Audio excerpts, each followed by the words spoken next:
सभी का स्वागत है। अब आगे आप कहाँ तक चलते हैं ये आपका चुनाव है। आप समझते हैं कि नहीं समझते हैं यह आपकी नीयत और ईमानदारी पर निर्भर करता है। कबीर साहब कहते हैं, मात पिता सुत बांधवा आलस बंधु कानी, साधु दर्श को जब चले ये अटकावे आनी। माता पिता, सुत पुत्र पुत्री, बंधु बांधव, आलस, यही होते हैं जो आनाकानी करते हैं। कब? जब आप साधु दरस को चलते हैं। ये अटकावे कानी। कभी कोई बहुत दूर का व्यक्ति आपका बंधन नहीं बनता है। कभी कोई बहुत दूर का व्यक्ति आपके दुख का कारण नहीं बनता है। जो आपके दुख के कारण हैं वही आपके बंधन बन जाते हैं। हो सकता है और ऐसा होता है, आप में से बहुत लोग बहुत कुछ ऐसा समझते हैं जो सही है, उसे जीना भी चाहते हैं, मगर जीने से रुक जाते हैं, सच्चाई के मार्ग पर आगे बढ़ने से रुक जाते हैं। क्यों? क्योंकि यही सब हैं जो आड़े आ जाते हैं। झूठ को झूठ कह पाने में दिक्कत आती है इन्हीं के सामने। यूं तो सभी जाते हैं मंदिर साधु दर्शन के लिए, लेकिन जहाँ सब जाते हैं वहाँ वो ना साधु होता है ना वो मंदिर कहलाने लायक होता है। ये एक प्रतीक की तरह भी है।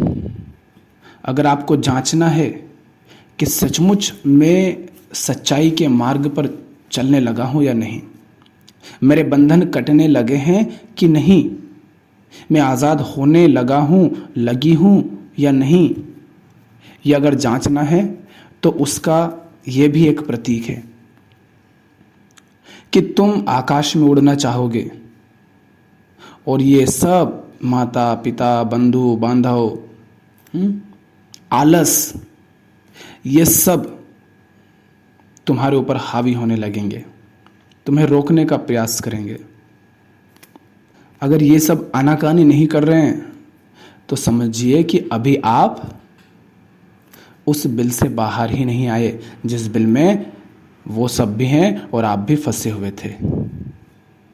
हो ही नहीं सकता ना कि ये आनाकानी ना करे।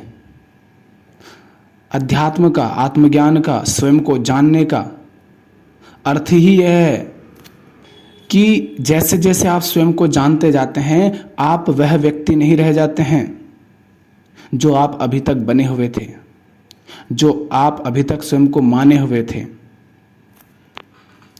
क्योंकि हम पैदा होते हैं अबोध में, अज्ञान में, और झूठी पहचानों को पकड़ रखते हैं, झूठी मान्यताओं को पकड़ रखते हैं।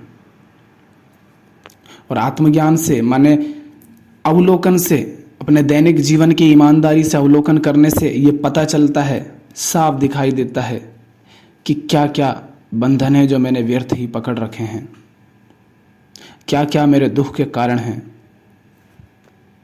इसी से आत्मज्ञान होता है, स्वयं को जानते हैं। क्योंकि आत्मज्ञान कोई ऐसी चीज थोड़ी ना है कि एक दिन हासिल हो जाती है। ये तो जीवन चलने वाली, जीवन पर्यंत चलने वाली प्रक्रिया है। सतत जागरण में जीना, होश में जीना, अपने मन, बुद्धि, विचारों, कर्मों, भावनाओं, वृत्तियों, इन सब के प्रति सजग रहना, ताकि इससे इस बात का बोध हो कि मैं जिसे अपने आप को कहता हूं कि ये मैं हूं, ये किस तरह से संचालित हो रहा है। जब ये सब समझ आने लगता है तो ये भी साफ समझ आने लगता है कि जिन लोगों को अपना कह करके मैं घूमे फिर रहा हूं, वास्तव में उनसे बेहतर भी बहुत लोग हैं और उनसे गिरे हुए भी बहुत लोग हैं, पर मैं यहाँ सिर्फ मोह के कारण जुड़ा हुआ हूँ। और मोह के कारण जुड़ा हुआ हूँ, इससे मैं तो दुख पा ही रहा हूँ, वे भी दुख पा रहे हैं। तो इसका अर्थ ये नहीं है कि आप उन सबसे बंधन तोड़ लेंगे। आप उन सब के साथ प्रेम का संबंध बनाना चाहेंगे, एक ऐसा संबंध जो मोह, ममता, लगाव इन सब से ऊपर होगा, जो इन सब से ऊपर होगा कि आपने मुझे पैदा किया या हम एक ही खून के दो भाई हैं, इन सब बातों से जो ऊपर होगा, ऐसा आप रिश्ता बनाना चाहेंगे। आप चाहेंगे कि संबंध प्रेम पर आधारित हो, स्वार्थ पर नहीं, मोह पर नहीं, ममता पर नहीं। मगर इस तरीके से तो आप मोह का विरोध कर रहे हैं, तो मोह को तो बुरा लगेगा। तो सारे जो संबंध मोह पर आधारित थे वो बिखरने लगते हैं, वो टूटने लगते हैं, वो तुम्हें बांधने का और ज़्यादा बांधने का प्रयास करते हैं। देखा है ना कि बच्चे आज़ाद होने लगते हैं तो माँ बाप कैसे उन पर नियम कानून लगाने लगते हैं, कैसे उनकी निगरानी करने लगते हैं। पति पत्नी को देख लो, जैसे ही पता चलता है कि कहीं ना कहीं ये ऊंची उड़ान भर रहे हैं तो वो एक दूसरे को बांधने का प्रयास करते रहते हैं। और कोई नहीं है आपके बंधन का कारण। मैं तो यही कहता हूँ कि अध्यात्म की शुरुआत होती है समाज और परिवार के जो बंधन हैं उन बंधनों से मुक्त होकर के। वहाँ से मुक्ति ही आपके आधे से ज़्यादा बंधनों को ख़त्म कर देती है। वही एक बंधन है जो आपको रोक देता है मुक्त होने से। समाज में ये ज़रूर चलेगा कि भैया नियमित ग्रंथ का पाठ करो, भजन का, और ये करो और वो करो, नियमित करो, लेकिन बस 5 मिनट, 10 मिनट, आधा घंटा, 1 घंटा। उसके बाद वही अपने नित्य कर्म, दैनिक जीवन के सारे कार्यक्रम चालू कर दो। अगर भक्ति भजन सचमुच इतने सुंदर हैं और कोई बंदा कहे कि मुझे तो बस यही करना है, अब तो पूरा जीवन प्रभु को समर्पित, उन्हीं की सेवा में, और उन्हीं की सेवा का मतलब बस दिन भर आरती उतारना नहीं, उनसे सीखना, उनके बताए आदर्शों पर चलना, जिससे कि स्वयं का और संसार का कल्याण हो, उन पर चलूँगा अब मैं। तो फिर देखो कितनी समस्याएं पैदा हो जाती है। अरे भाई, भजन करने का कहा था, भक्त हो जाने का नहीं। समस्याएं खड़ी हो जाएंगी, क्योंकि हमें बस थोड़ा सा नाटक करना है, अपने पूरे दिन एक घटिया जीवन जीना है, गलत जीवन जीना है, बंधनों में बंधा हुआ जीवन जीना है, मूर्खतापूर्ण हरकतें करनी है, पर सबको दिखाना भी है कि हम सभ्य हैं, सांस्कृतिक हैं, धार्मिक हैं, तो थोड़ा बहुत ये भी करेंगे। बस उतना वो करना चाहते हैं, पूरा आज़ाद आपको नहीं होने देते हैं। कबीर साहब क्यों कह रहे हैं, ये जो माता पिता बंधु बांधव, इन सबसे तात्पर्य है उनका परिवार से, रिश्तेबाजी से। क्यों कह रहे हैं कि ये बंधन है?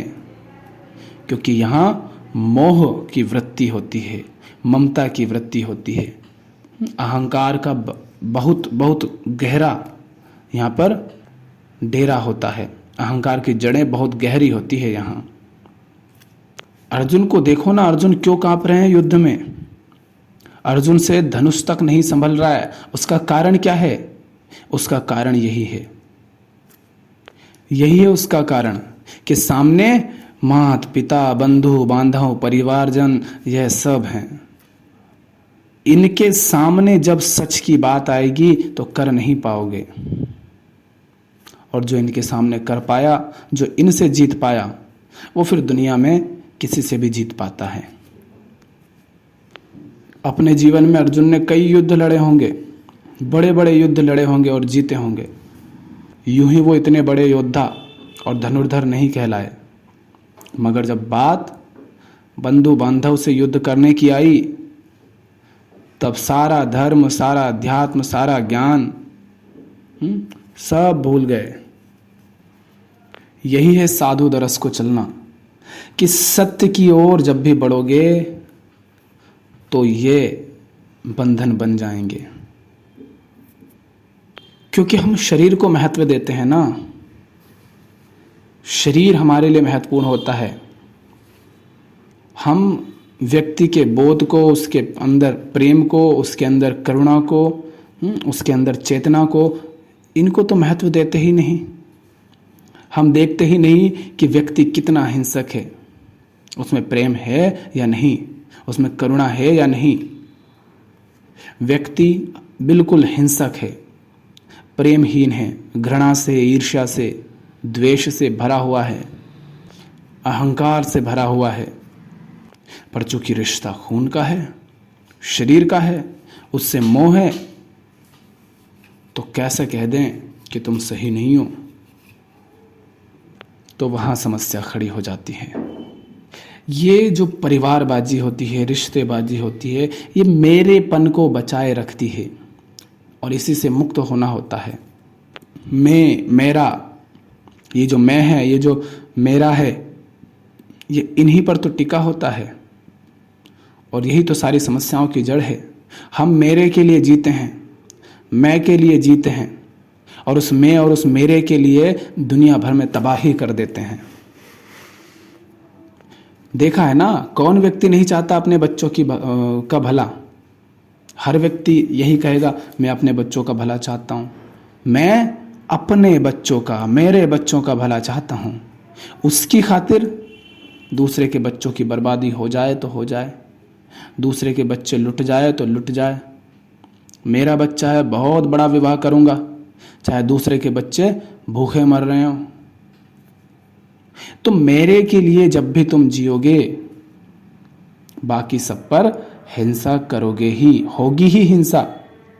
मैं और मेरे के होने का अर्थ ही है कि हिंसा हो रही है, निश्चित है। क्योंकि उसमें फिर बाकी सब की परवाह नहीं रह जाती। मेरा घर चलाना है, उसके लिए अगर मुझे मुर्गे बकरे काटने हैं तो काटूंगा। अरे बिल्कुल सन्यासी थोड़ी ना हो जाना है, बिल्कुल इतने पूरे अहिंसक हो गए, पूरे सत्यवादी हो गए तो मेरा क्या होगा, मेरे घर का क्या होगा? अरे सब बिखर जाएगा। अपना भी तो देखना पड़ता है ना। अरे थोड़ी घर की भी परवाह करनी पड़ती है, थोड़ी अपनी भी परवाह करनी पड़ती है। ये थोड़ी ना कि हर जगह बिल्कुल सच्चे हो गए, खरे हो गए। मरवाओगे क्या? बस तो मुक्त नहीं हो पाने का यही तो एक कारण है कि हम पूरे हाथी को छोड़ देते हैं मगर उसकी पूंछ पकड़ रखते हैं। कोई अर्थ नहीं रहा पूरे हाथी को छोड़ने का। यूं तो हम कह देते अरे सब त्याग दिया, सब झूठा, सब व्यर्थ, और मेरा घर, मेरा परिवार, अरे नहीं नहीं नहीं, वो तो सच्चे हैं। ये हाथी की पूंछ है, पूरा हाथी छोड़ दिया मगर पूंछ पकड़ रखी, तो पूंछ को पकड़ रखा है तो भी उतना ही बोझ रहेगा, कम नहीं होगा। जैसे देखा होगा ना, जो कुएं से पानी भरते हैं लोग बाल्टी से, उसमें रस्सी बांधकर, तो बाल्टी को कुएं में लटका देते हैं पूरा, मगर उसकी रस्सी जो है उसको एक खूंटी से बांध देते हैं ऊपर, खूंटी गाड़कर। बाल्टी को छोड़ा थोड़ी नहीं है तुमने। तुम कहो अरे बाल्टी को तो हमने छोड़ दिया, कुएं में पड़ी है। नहीं पड़ी वो, क्योंकि उसकी डोर तुम्हारे हाथ में है। जब चाहोगे ऊपर खींच लोगे। जैसे ही भागने का मन हुआ तो ये पूंछ पकड़ करके वापस उधर छिप जाओगे। हम विकल्प बचा कर रखते हैं जीवन में, कि अध्यात्म भी और संसार भी। संसार से तात्पर्य है वो सड़ा गला जीवन, हम उसको बचा कर रखते हैं कि इधर अगर मज़ा नहीं आया तो वापस उधर मज़े लेने चले जाएंगे। क्योंकि हम मज़े लेने के लिए ही तो अध्यात्म में आते हैं। और बार बार मन क्यों भागता है? क्योंकि इधर मज़ा दिख रहा है कि मज़ा नहीं मिल रहा, ऊपर से आलस। अरे कौन ज्ञान की बात सुने, कौन किताबें पढ़े, कौन ग्रंथ पढ़े, कौन सही लोगों को सुने, उनको पढ़े, कौन सही जीवन जिए, कौन इतनी जिम्मेदारियां उठाए, कौन खतरे उठाए। अरे सब सारी भीड़ जिधर जा रही है उधर चलो, क्यों उनकी दिशा में और बाधा बनते हो। उल्टी दिशा चलोगे तो वो तो टोकेंगे ही ना। बस तो नहीं है फिर सच आपके लिए, कोई प्रेम, कोई आज़ादी, कोई मुक्ति आपके लिए नहीं है। जो धारा के विपरीत ही नहीं चल सकता उसके लिए कौन सी आज़ादी। अगर पूरी भीड़ गलत ही जिए जा रही है, धारा के विरुद्ध जिए जा रही है, तो उनके खिलाफ ही जाना पड़ेगा, उनके साथ बह नहीं पाओगे। बहोगे तो जैसे उनका जीवन नर्क बना हुआ है वैसे आपका भी बना हुआ रहेगा। तो फिर आलस भी हावी होने लगता है कि भैया इतनी मेहनत कौन करे, आराम से खाओ पियो मौज करो, थोड़े बहुत बंधन मिल रहे हैं तो सहते चलो। पर पता चलता है वो तो जीवन से थोड़े बहुत नहीं मिल रहे हैं, दिन रात कलप रहे हैं हम। कहाँ है चैन, कहाँ सुकून, कहाँ आज़ादी, कुछ नहीं।